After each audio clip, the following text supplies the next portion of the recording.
It's not just enough to have the report, because there are other things that need to happen. That's just the admission first, and then we have to have apologies, and we have to have reparation, and we have to have systems in place that this won't happen again. Would re-emphasise the need for us to attempt to change our constitution, which is a fundamental statement of our beliefs as Irish people around children, and see, can we to the future say we want to do it better. This evening, the HSE National Counselling Service said they had received 50 calls since this morning, and having made assessments, were referring the callers to various victim groups for further help. Adrian Leighton, RTE News. The Archbishop of Dublin, Dermot Martin, has said no words of apology will ever be sufficient to the victims of child abuse. He said the sexual abuse of a child is and always was a crime in civil and canon law and was grievously sinful. It was here in the environs of the Archbishop's house in Dublin that much of the cover-up took place. Today, the current office holder was expressing what he said was his revulsion at the revelations today, and knew no words of apology would be sufficient. As Archbishop of Dublin, and as Dermot Martin, a person, I offer to each and every survivor my apology, my sorrow and my shame for what happened. But how could those who knew what was going on fail to act in such large numbers for so long? Those who took those decisions knew that what were crimes, knew what were crimes in canon law, and knew what was immoral. And for some reason or other, they misread reality. In an intervention by veteran journalist Nell McCafferty, the bishop was asked if men like him still deserved titles such as Your Grace. Accept the tar. Should these men be called Father? Should children still call them Father, Reverend Father? That's the title is there. If anybody wants, they can call me what they like. The Archbishop said the Church had failed to recognise the theft of childhood and had failed to respond when parents and others had tried to rescue those children, saying we may never know the real numbers involved. Ray Kennedy, RTE News, Drumcondra in Dublin. Let's cross over now to our religious and social affairs correspondent Joe Little. Joe, can you analyse for us the scale of the cover-up, because we have a true picture of its full extent now, right across all levels of state and church authorities, from the local Gardaí right up to the Vatican? Sharon, in simple terms, I think this is the most extensive cover-up known to have taken place in the criminal justice system here since the state became independent. I think that if you think alone about the numbers who were investigated by the Commission, 46 priests. The Commission says that on average 3 victims were known to have been assaulted and raped in some cases by this sample of priests.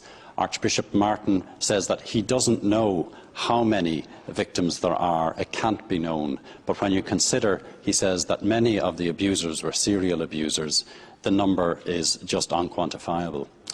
He was asked whether the diocesan files would be made available to the public so that people who are still suffering can find out what was done in the cases of their abusers. He said there might be legal difficulties with that. Perhaps the Minister for Justice when he said that everybody who was involved would be brought to book. His statement did concentrate on the horror that he felt at the actual acts of abuse, but a central point in his statement did acknowledge that the role of the state now was to bring to book those not only who abused, but those who covered up the abuse. And Joe, what do we have this evening by way of a response from the Church? You were at that news conference with Archbishop Martin. Well, first of all, some fresh news is that Cardinal Connell has issued a statement expressing his deep regret at his failures and acknowledging that the report does say that he made an effort to come to grips with this problem where his predecessors had failed to make such an effort. Secondly, the Church itself is probably in a spin as to how it should now go forward following these revelations. I think that it feels that it's going to be under siege.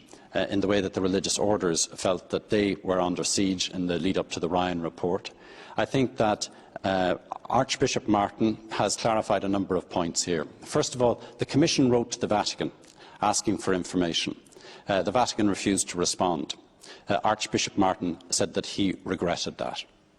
It remains to be seen, secondly, what the Vatican will do in relation to bishops who have failed their flock, the weakest members, the most vulnerable members of their flock, in handling allegations and suspicions of child abuse by clerics. The Vatican is known to take a much more severe approach to this issue under Pope Benedict than it took under Pope John Paul II. When asked whether bishops should step down, Archbishop Martin implied that, or said that it's really up to the bishops themselves to examine their consciences and to see whether their past actions and present actions are protecting children. So it remains to be seen what steps bishops who are criticised, some of them very strongly by the Commission, will do. Some of them are serving in senior posts in the Irish hierarchy. Very good, Joe Little, for the moment. Thank you. And the HSE and the Dublin Rape Crisis Centre will be operating helpline services for callers affected by these revelations. Other organisations are also running helplines, and those numbers, they are all on the RTE website. They're also on Airtel, and those numbers will be on screen again before the end of the bulletin. Still to come on this evening's 6-1 bill. The Murphy Commission's report deals with cases going back nearly 35 years and focuses on the actions of the 4 previous archbishops of Dublin. But since the complaints first came to light, victims have faced continual delays in their demand for an official inquiry. Andrew Madden first complained of sexual abuse by a priest 28 years ago. The church authorities moved his abuser, Father Ivan Payne, to another parish where he committed further abuse. It's only since a recommendation in the French report that an act of reckless endangerment to children was incorporated into the Criminal Justice Bill. So much of the behaviour identified in the report would today attract a criminal prosecution. It was the primetime programme Cardinal Secrets in 2002 which first portrayed the abuse in the Dublin Archdiocese and the cover-up by church authorities. But it took Bertie Ahern's government over 3 more years to set up an inquiry. The Commission of Inquiry has examined why, for instance, church authorities didn't cooperate with the Garda investigation into Father Ivan Payne. Andrew Madden's case became public when he was awarded £27,000 compensation.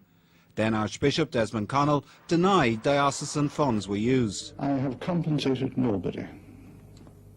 I have paid out nothing whatever in compensation. He later apologised and admitted that Father Payne had been lent the money. More recently, Cardinal Connell tried to withhold nearly 6,000 documents from the inquiry.